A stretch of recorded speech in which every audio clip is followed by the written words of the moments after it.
Mr. Bond here. I've never even heard of a Tatiana Romanova. The Bond film From Russia with Love hit the screens in the 1960s, and the idea that the Soviet Union and subsequently Russia was a heady mix of beautiful women and, of course, espionage has never faded.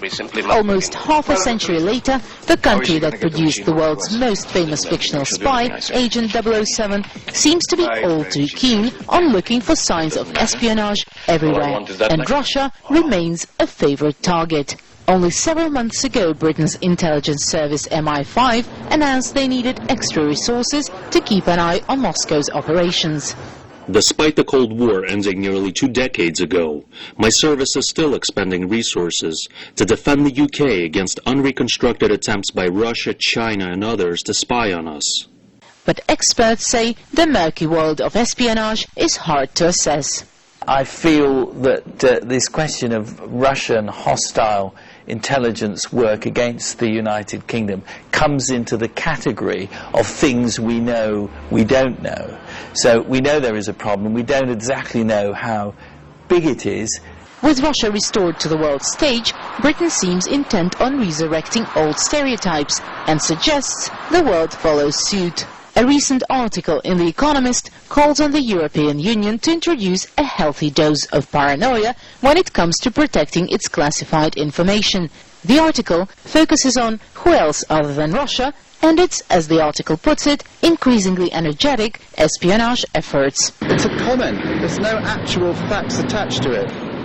I can't really believe it, to be honest. Everyone now takes protection, and everyone is more sensitive about backup, protection, and so on. They may not scream about it or shout about it, but they probably wouldn't want you to know, would they?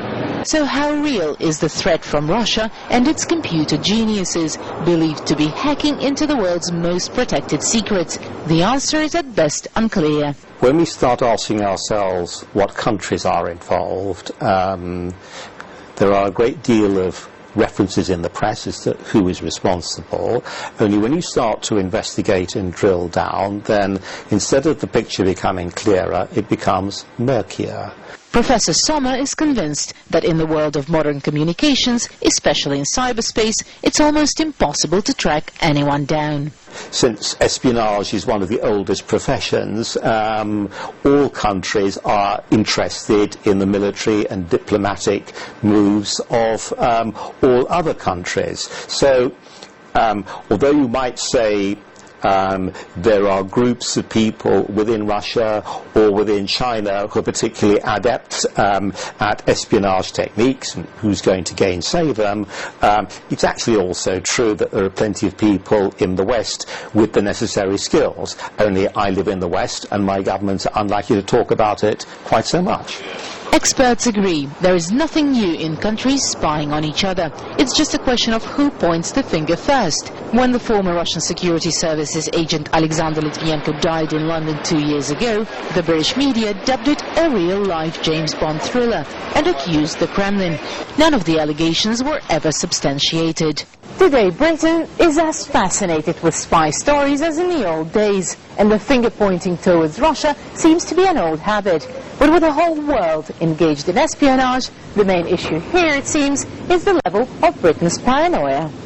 Daria Pushkova, RT, London. A former officer with the Russian intelligence service, Mikhail Lyubimov, told RT that we're likely to see more stories on Russian espionage in the future. There are two ways of making a spy scandal. One is a scandal, one is a classic, and I would say an honest way.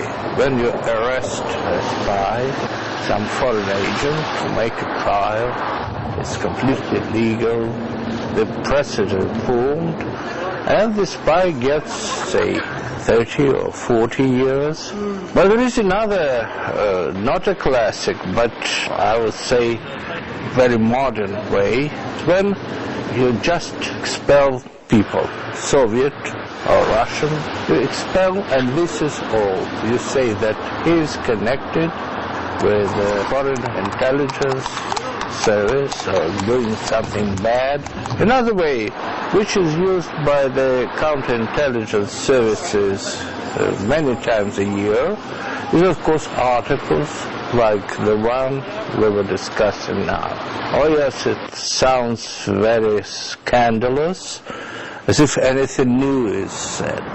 But simply it is completely with no proof.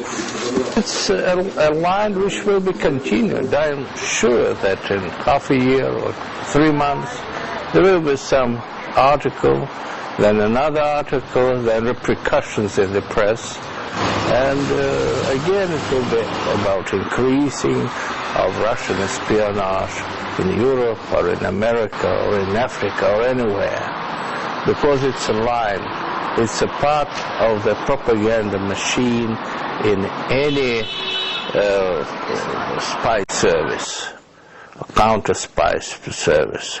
So I find nothing unusual here, only funny a little bit that everything is repeated, repeated and repeated.